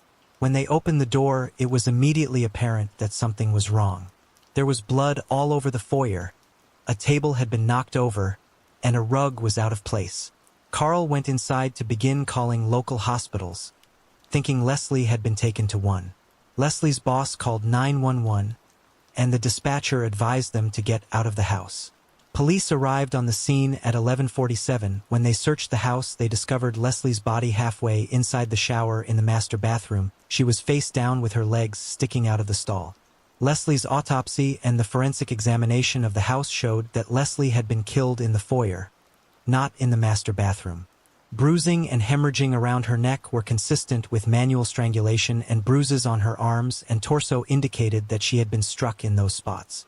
She had 7 lacerations to her head with corresponding marks on her skull. These injuries appear to have been inflicted as her head was slammed into the sharp baseboard molding in the foyer. Her killer had attempted to clean the crime scene, and it appeared that he had carried her body up to the shower in order to wash away blood evidence. Simply by virtue of the fact that he was married to the victim, Carl Preer was initially considered a suspect in Leslie's murder, although no evidence was ever found to tie him to the crime. Despite a large volume of evidence being collected at the scene and an extensive investigation, it would be more than 2 decades before an arrest was finally made in Leslie's case. In 2024, Leslie's daughter Lauren was 46 with a strong circle of friends and a good job. She missed her mother greatly and still had hope that the case would be solved and she would find some measure of closure. She finally received the phone call she had been waiting 23 years for on June 18, 2024, when she was notified that a suspect had been taken into custody that day and was being charged with first-degree murder. However, any relief she felt at the news was quickly tempered by a feeling of betrayal when she was told who had allegedly killed her mother. It was someone she knew, Eugene Gach, her high school boyfriend. As a teenager, Eugene had lived near the Preers and attended Bethesda Chevy Chase High School with Lauren. They had many mutual friends and eventually fell in love. Eugene spent a lot of time in the Preer home, regularly eating meals with Lauren and her parents. He also went on vacations with them to different beaches up and down the East Coast. Eugene's parents were going through a contentious divorce which Lauren knew he was having a difficult time coping with. She also knew that some of his relatives had bad tempers, but she never saw any concerning behavior from him. Despite his family's troubles, Leslie Preer was fond of Eugene, but Carl Preer would occasionally tell his daughter that he thought something was off with the young man. Lauren and Eugene dated for 5 years. They broke up after years of their relationship being long distance because Lauren had gone away for college. The breakup was amicable and only occurred because they were both young and wanted some more freedom. Despite the important part Leslie had played during his adolescence, Eugene did not attend her funeral 3 years after his breakup with Lauren. Instead, he drove across the country to visit a friend in Portland, not telling the friend he was coming until he had already started the drive. He ran into Lauren in a bar a few months later. She told him that her mother had died, to which he responded, "I'm so sorry." Lauren and Eugene saw each other a few times over the following years at events with their mutual friends. They last saw each other in 2019 following a memorial service for one of those friends. They had a conversation, but Leslie's murder did not come up. While Lauren was sure Eugene could not have had anything to do with her mother's murder, her father was not as certain. He had mentioned Eugene as a possible suspect a few times over the years, but Lauren had always dismissed the idea. Carl Preer passed away of septic shock in 2017, never learning that his suspicions about his daughter's ex-boyfriend were correct. The last time Lauren had been contacted about Eugene prior to his arrest had been concerning, but still had not changed her mind about him being a potential suspect in her mother's case. She had received a text message from Eugene's brother in 2021 in which he said that he was afraid Eugene was going to hurt him. She did not know what to do and therefore did not get involved. In general, friends and coworkers have shared Lauren Preer's shock at Gach being implicated in the murder. A former coworker told the Washington Post that he could not imagine Gach hurting a fly. Friends have described him as warm, gregarious, and zen.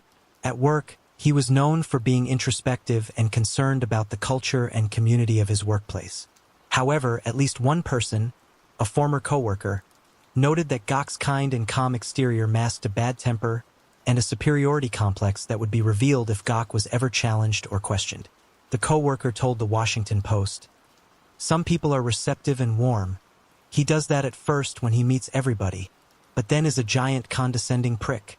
Still, this co-worker had not believed Gok to be a physically violent person. While in recent years Gok has at least presented a more calm demeanor overall, he does have concerning behavior in his past. According to the Montgomery County Police Department, he had previously been arrested for weapons possession, driving under the influence, and theft.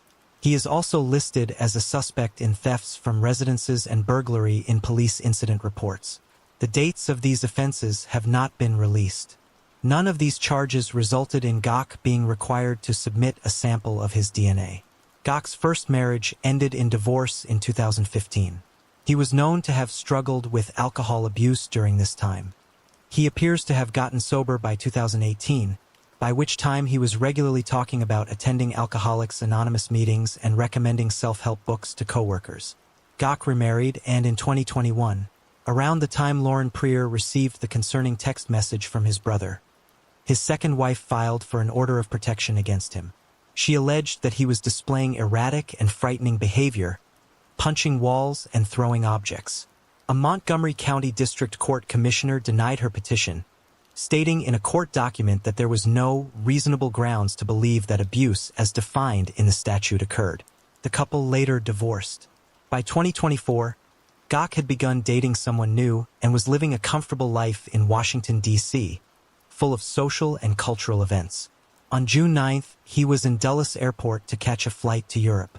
He opened a bottle of water, drank it, and threw it in the trash before getting on his flight.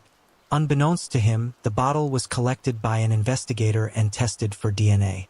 9 days later, on June 18th, after he arrived home from his trip, Gok was arrested by the U.S. Marshals Task Force in Washington, D.C. because the DNA from his water bottle was a match to DNA from the crime scene. DNA evidence was available in the case because of how hard Leslie Prier had fought for her life.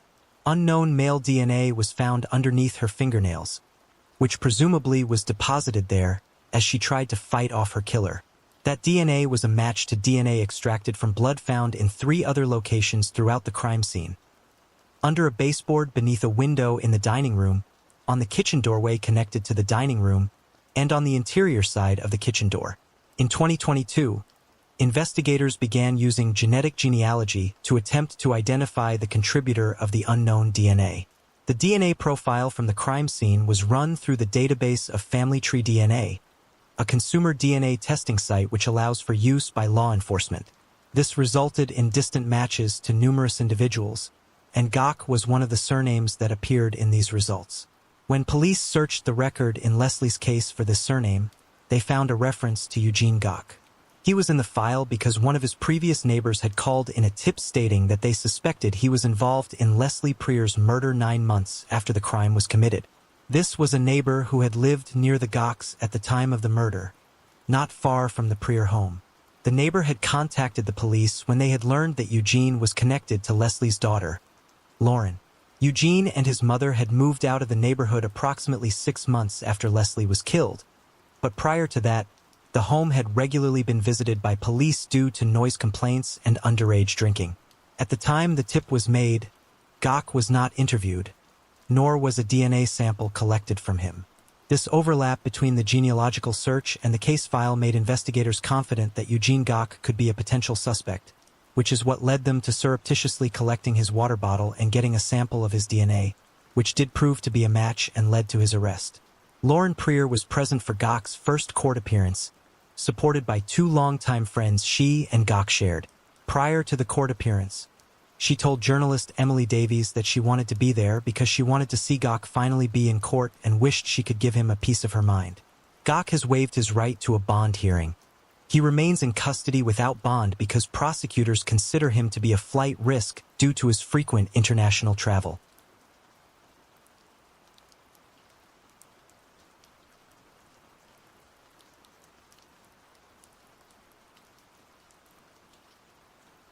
Terry McAdams was blonde, beautiful, and popular in high school. She was a cheerleader who drove a convertible. In the movies, This kind of character is often a mean girl, but in reality, Terry was kind and exuberant, always managing to find new friends. She loved dancing and driving around with her friends, singing along with the radio. She adored her two younger sisters, spending lots of time with them and eventually teaching them how to drive. Terry began college at the University of Arkansas, where she was a member of the Phi Mu sorority. She changed her major several times because she was interested in so many topics. While she had trouble landing on a course of study, her education was very important to her. While at school, she met the man who would become her fiancé. They planned to marry in December of 1985. When Terry's fiancé got a job in Arlington, Texas, she moved there with him and transferred to the University of Texas at Arlington.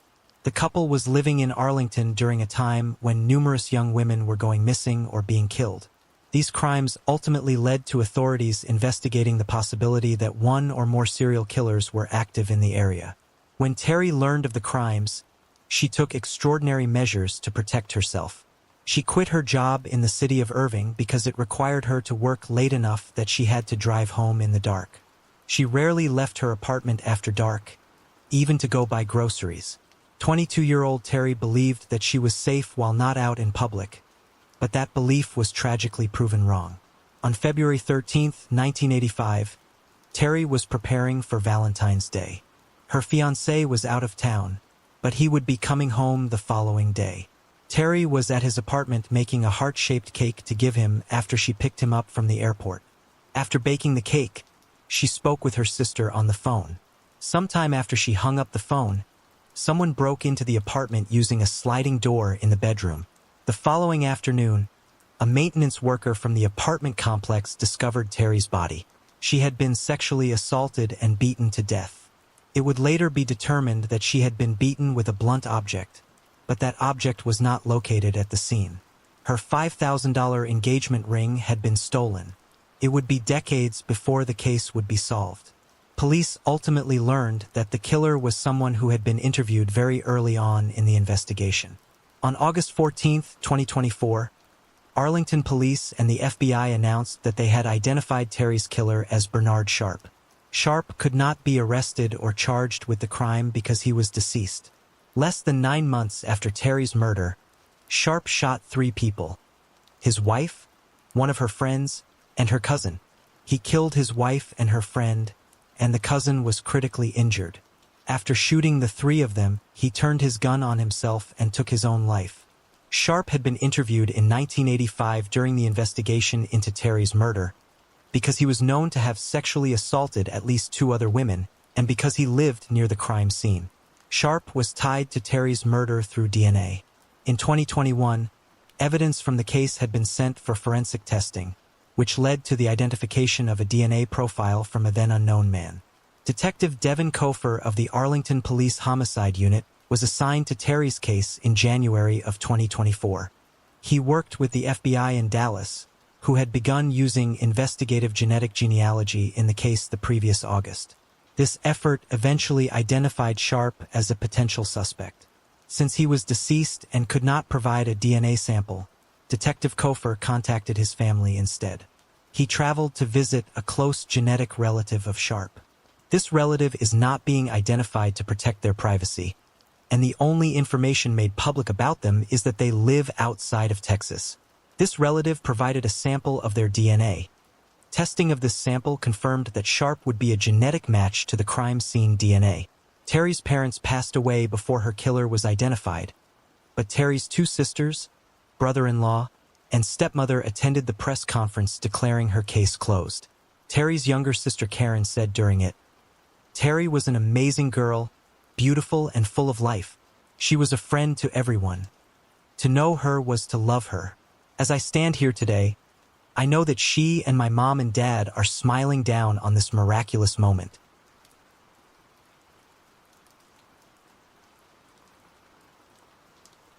Dorothy Silzel, who went by Dottie, grew up as the youngest of 9 siblings in Mandan, North Dakota. She was very popular with her nieces and nephews. She would hand-sew Barbie doll clothes for her nieces to dress their dolls in. After graduating high school in North Dakota, Dottie briefly worked for a school district there before moving to Washington State in 1980. 30-year-old Dottie had just bought a condominium in Kent, Washington, south of Seattle. She worked full-time as a training supervisor for Boeing and was a regular volunteer with the Special Olympics. On February 26, 1980, Kent police arrived at Dottie's condo on 106th Avenue Southeast to perform a welfare check on her. A family friend joined the police officer there. The 26th was the second day in a row Dottie had not reported for work at Boeing without giving notice, which was out of character for her and raised concerns with her coworkers and the family members they had contacted. When the police officer and family friend arrived at Dottie's condo, her front door was locked, but 3 newspapers were piled up in front of it. When they went around to the back of the condo, the curtains covering the rear sliding glass door were closed, but the door itself was open with a 16 to 18-inch opening. Later investigation by crime scene technicians would show that the screws connecting the locking anchor to the door were loose, which allowed the door to be opened. Inside they found Dottie's nude body on the floor of a room on the 2nd floor. A brown bathrobe had been tied around her lower left arm and hand. The King County Medical Examiner's office later determined that Dottie had been strangled to death. She had also suffered blunt force trauma to the head. Dottie's body showed signs of lividity, meaning she had been dead for some time before her body was discovered. She had last been seen alive 3 days earlier on February 23rd. She was seen leaving Giano's Pizza sometime after 10 p.m. In addition to working full-time at Boeing, Dottie also worked part-time as a waitress at the pizza place. Authorities believe she was killed on the 23rd sometime after she arrived home from her shift. It was also determined during the autopsy that Dottie had been sexually assaulted. During the autopsy, semen was discovered and various swabs were taken from Dottie's body and the bathrobe. The evidence was well preserved, which led to the case being solved after decades of technological advancements. The Washington State Police Crime Lab began looking for DNA evidence in Dottie's case in 1996, but it took until 2002 for the required technology to be available for them to develop a DNA profile to enter into the combined DNA index system. No match was found in the system. In 2015, Dottie's family contacted Sergeant Tim Ford, a supervisor in the Kent Police Major Crimes Unit, and asked for his help in finally solving her case. Sergeant Ford began looking into the case and felt determined to solve it. His assignment changed over the next few years, but he brought the box of files connected to Dottie's case with him wherever he was assigned. He had planned to retire in March of 2024, but he continued working because Dottie's murder had not yet been closed. However, Sergeant Ford was able to obtain an arrest warrant in Dottie's case not long after he delayed his retirement. On August 20, 2024, 65-year-old Kenneth Dwayne Kundert was arrested at his rural home near Clinton, Arkansas, and charged with first-degree murder in connection to Dottie's case. Kundert was identified thanks to genetic genealogy. In March of 2022, senior forensic genealogist Misty Gillis began trying to find relatives of the contributor of the DNA found at the crime scene at Sergeant Ford's request. Using the GEDmatch and Family Tree DNA databases, she eventually identified 11 potential suspects. All of the 11 men were first cousins. Police began investigating these individuals to see which of them left their DNA at the crime scene. 2 of these 11 men were brothers Kurt and Kenneth Kundert. Kent police began their investigation into the 2 of them in September of 2023. At that time, both of the brothers were in custody in Arkansas for an unrelated assault. The sheriff's office in Arkansas agreed to help facilitate interviews and obtain voluntary DNA samples from the brothers. Kurt agreed to provide a sample of his DNA. Kenneth did not. Testing showed that Kurt's DNA was not a match to the DNA at the crime scene. During his interview, detectives noted that Kenneth was smoking and would put his used cigarette butts in his pocket rather than throw them out. Kenneth Kundert lived a very nomadic lifestyle, so confirming his whereabouts at the time of Dottie's murder was difficult. Employment records show that Kenneth worked in Seattle and Snohomish County in 1987, but records from before that year were unavailable. Investigators have discovered information that Kenneth lived with his brother Kurt in an apartment just 1,200 feet away from Dottie's condo at the time of her murder. On March 22, 2024, Kent police detectives flew to Arkansas to conduct surveillance on Kenneth Kundert. They witnessed him smoke an all-white cigarette in his truck in a Walmart parking lot and put the butt of the cigarette into a receptacle outside of the store when he was finished. They collected the contents of the receptacle and tested the 3 all-white cigarette butts they found for DNA. The DNA profile extracted from one of them was a match to the DNA at the crime scene. This match allowed investigators to obtain the warrant for Kundert's arrest and for a formal DNA sample. Kundert has convictions and arrests for misdemeanor offenses in 4 states. Kundert's bail has been set at $3 million. He was initially fighting his extradition to Washington state, but has since waived his right to it. On August 25, 2024, more than 24 of Dottie's family members, in town for the press conference on the 28th that would announce Kundert's arrest, gathered at her grave in Washington state to remember her and share their gratitude for the work of the Kent Police Department, especially that of Sergeant Ford.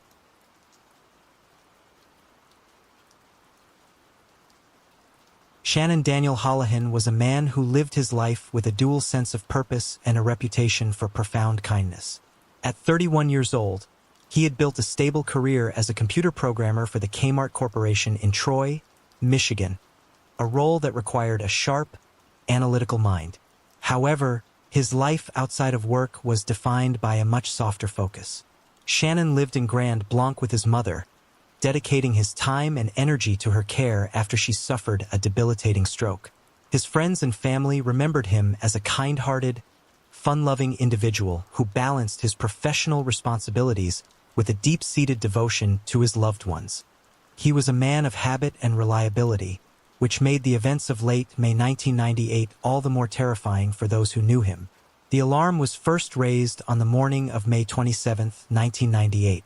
Around 9 a.m., Shannon's mother began reaching out to his circle of friends, her voice heavy with a growing sense of dread. Shannon had failed to return home the previous night, and more importantly, he had not called to check in, an absence of communication that was completely out of character for the devoted son.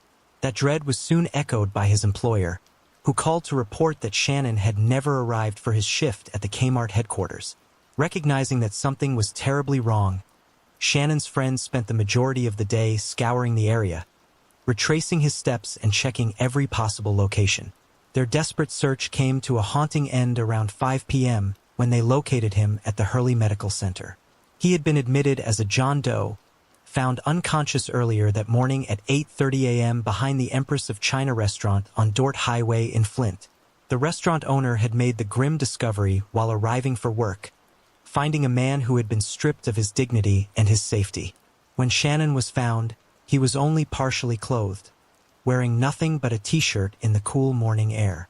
He had been the victim of a brutal assault, having sustained multiple catastrophic blows to the back of his head. He was rushed to the hospital in a state of deep unconsciousness, where he remained in a coma as doctors fought to save him. Tragically, the damage was too severe, and Shannon passed away on May 30th without ever regaining consciousness. Investigators piecing together his final hours determined that he had last been seen alive in the early hours of the 27th in the parking lot of a gay bar located just down the street from where he was eventually found. Shannon was known to occasionally meet men in the secluded area behind the Empress of China restaurant, a common practice for members of the LGBTQ+ community who were forced to seek privacy in the shadows of the late 1990s. Witnesses at the bar recalled seeing Shannon talking to a white man on a mountain bike shortly before he drove away. Initial descriptions of this individual were vague, painting him as an average-looking man of average height, with age estimates swinging wildly between 15 and 35. Later, more refined reports suggested the man was approximately 30 years old and was riding a distinctive white bicycle. Perhaps the most glaring piece of evidence missing from the scene was Shannon's vehicle, a white 1994 Chevrolet Corvette. Despite decades of searching and national database entries, the sleek sports car vanished into thin air, never to be recovered. For 26 years, the case sat in the archives, a cold and painful mystery that seemed destined to remain unsolved. The path to justice finally began to clear in early 2023, when the Flint City Council made a landmark decision to allocate American Rescue Plan Act funds toward the creation of a dedicated cold case investigation unit, supplemented by a grant from the Mott Foundation. Shannon's murder became the inaugural success for this new team. The breakthrough did not come from a single dramatic moment, but from a convergence of modern forensic science and a stroke of legal irony. Investigators were led to a suspect named Eric Dukes, a 53-year-old resident of Metamora, Michigan, following a Crime Stoppers tip that had originally been called in regarding an entirely unrelated matter. Dukes was already in the crosshairs of the law for a bizarre recent incident. He had been arrested for unlawfully driving away an automobile, specifically, an ambulance. This arrest provided the legal gateway for investigators to obtain a sample of Dukes' DNA. When the profile was compared to evidence meticulously preserved since 1998, the results were undeniable. Dukes' DNA was an exact match to biological material found under Shannon Holohan's fingernails. This forensic detail provided a heartbreaking glimpse into Shannon's final moments. It suggested that even in the face of a brutal attack, he had fought back with everything he had, scratching his assailant in a desperate attempt to defend his life. On October 10, 2024, the Flint Police Department announced that Eric Dukes had been officially arraigned on charges of felony murder and carjacking. While Genesee County Prosecutor David Layton has publicly stated his belief that Shannon was the victim of a targeted hate crime due to his sexual orientation, the legal limitations of the past continue to haunt the present. Because Michigan's current, more robust ethnic intimidation and hate crime laws were not on the books at the time of the 1998 killing, the case cannot be formally prosecuted under those statutes. Nevertheless, Dukes faces the prospect of life in prison without the possibility of parole if convicted. In a final reflection on the case, the Flint Police Department noted that this victory serves as a powerful reminder to the community. No detail is too small, and no tip is too insignificant. Even after 26 years of silence, the truth found its way home, providing a long-awaited sense of closure for the family of the man who spent his life taking care of others. Teresa Mara and Mark Carnes were two young individuals whose lives were deeply rooted in the close-knit community of East Longmeadow, Massachusetts. Both were proud graduates of East Longmeadow High School, though they possessed contrasting personalities that seemed to complement one another perfectly. 18-year-old Teresa was a vibrant soul, known throughout the town for her infectious laugh and a smile that rarely left her face. She spent her days working as a clerk in the pet department of a local hardware store, a job that allowed her sunny disposition to touch the lives of many neighbors. Mark, aged 20, was more reserved and soft-spoken than his counterpart, but he was held in high regard for his impeccable manners and courteous nature.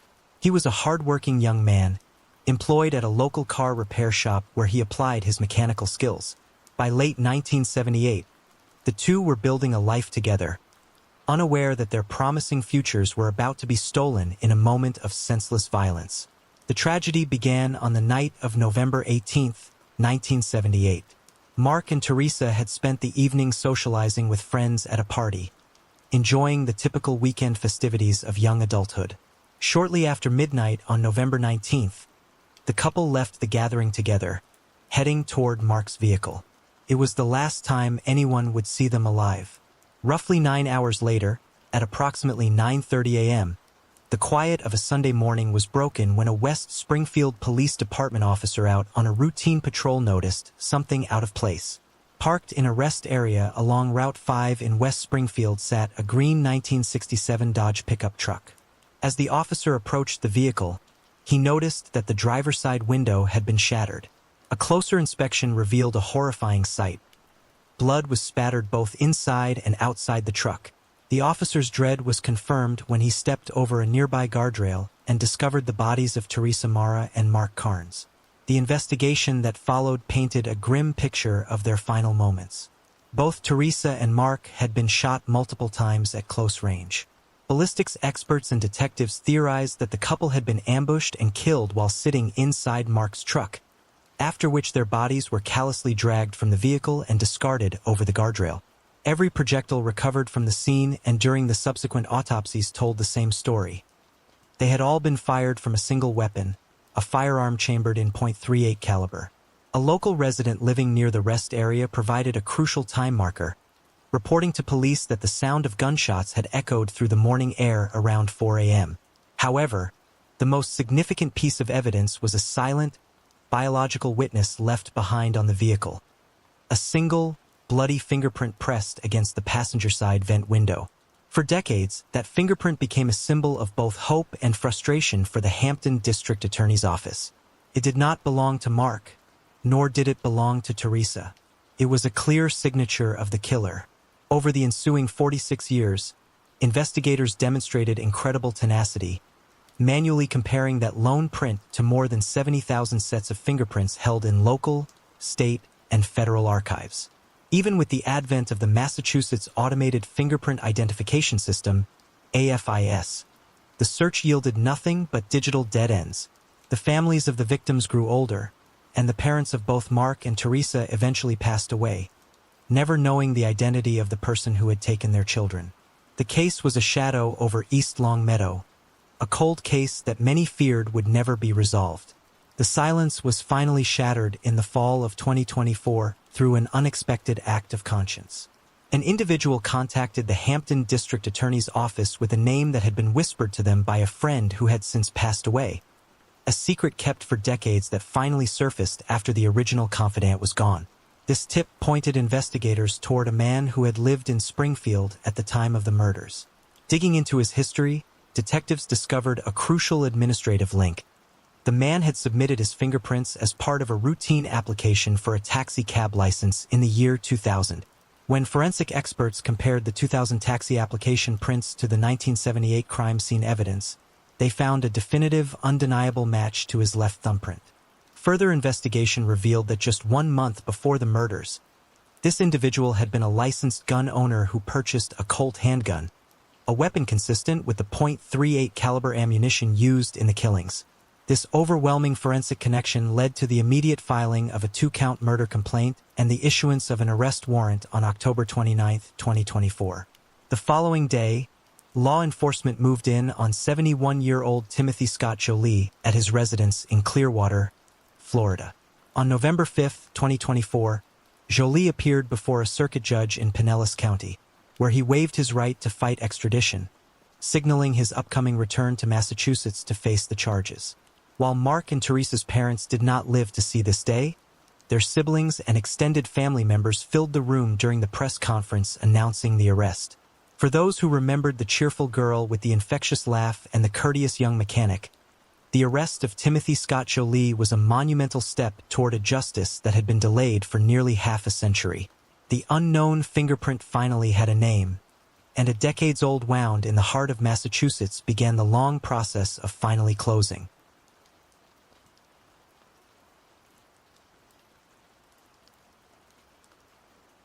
In the heart of Oklahoma City, on a quiet stretch of North Robinson Avenue, lived a woman who defined the word matriarch. Leila Johnston was 68 years old in the spring of 1976, a woman who had dedicated 2 decades of her life to the state of Oklahoma's welfare office. To the public, she was a diligent civil servant, a woman who navigated the complexities of state bureaucracy to help those in need. But to her family, she was the steady heartbeat of their lives, a source of constant warmth and guidance. Leila took an immense, quiet pride in the first floor of the duplex she called home. Her yard was meticulously kept, her flower beds were a point of neighborhood pride, and her house was a sanctuary of order and care. But her greatest talent, and perhaps her greatest joy, lay in her hands. Leila was a master seamstress, a woman who could transform a simple bolt of fabric into something extraordinary. Her granddaughter, Leslie, spent nearly every week at the house, watching as Leila used those skills to make all of Leslie's school clothes. Every hem and every button was a testament to her devotion, a tangible way for a grandmother to wrap her love around a growing girl. On February 29, 1976, Leila finally retired after 20 years of service, ready to enjoy a hard-earned rest. She had no way of knowing that her retirement would last only 10 weeks. The morning of May 14, 1976, began with a heavy, unnatural silence hanging over the bottom floor of the duplex on North Robinson. Upstairs, Leila's neighbor began to feel a creeping sense of dread when the usual sounds of Leila's morning routine, the clinking of a coffee cup or the radio, failed to drift upward. Concerned, the neighbor went to check on her and discovered a scene of unimaginable horror that would haunt the Johnston family for the next half-century. Leela's body was found on her bedroom floor, and it was immediately apparent that she had been the victim of a brutal and deeply personal attack. The autopsy would later confirm the terrifying details. The grandmother had been beaten, raped, and ultimately strangled to death. Investigators arriving at the scene found evidence of a forced entry at the rear of the home, but they quickly encountered a detail that made the crime even more baffling. Nothing of value had been stolen. Her jewelry remained in its boxes and her purse was untouched. This was not a robbery gone wrong. It was a targeted act of extreme, predatory violence against a defenseless woman in the one place she felt safest. The community was paralyzed with fear, and the Johnston family was left in a state of shattered disbelief, unable to fathom how anyone could harbor such malice toward a woman who had spent her life helping the most vulnerable members of society. In the mid-1970s, forensic science was in its infancy, and investigators were limited to the technology of their time. While they diligently collected biological samples that would eventually become a forensic goldmine, the leads in 1976 grew cold one by one. For nearly 30 years, Leela's file sat in the archives, a cold case that was never forgotten by her family. Every school outfit Leela had sewn became a bittersweet relic, a reminder of a life cut short. The first major break came in 2003, when the Oklahoma City Police Department established a dedicated cold case unit to re-examine the city's mounting number of unsolved homicides. By 2004, scientists were finally able to extract a full DNA profile of the killer from the evidence that had been carefully preserved for decades. The family felt a surge of hope, believing that once that profile was entered into the National Criminal Database, a name would surface and an arrest would follow. However, when the search was completed, the result was a devastating no match.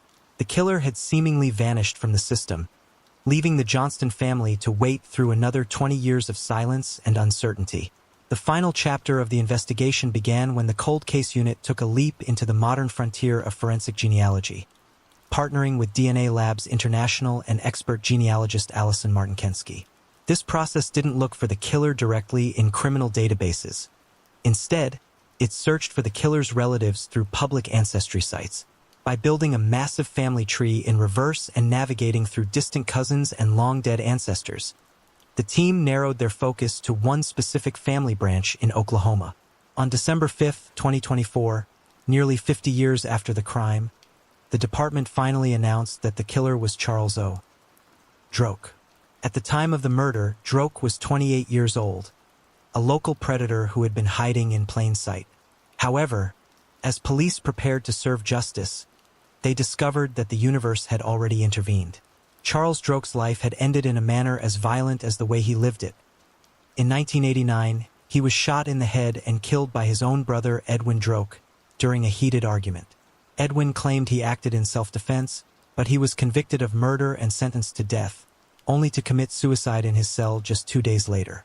Because Charles Droke's 1989 death had been its own homicide investigation, the Oklahoma City Police had miraculously kept his biological samples in their own archives for 35 years. Investigators pulled those samples and compared them to the DNA found in Leela's bedroom. It was a perfect match. For Leslie, the news was a tidal wave of relief and sorrow. While Droke would never stand in a courtroom or face a jury of his peers, the irony of his violent end at the hands of his own brother provided a profound form of closure. To Leslie, it felt as though he had paid for his crimes through his own brutal demise. Almost 50 years after Leela Johnston sat at her sewing machine for the last time, the final thread of her story was finally tied off. The monster had a name, the mystery was solved, and a family could finally find the inner peace they had been denied for half a century. The memory of the kind woman on North Robinson was no longer overshadowed by a cold case file, but replaced by the truth.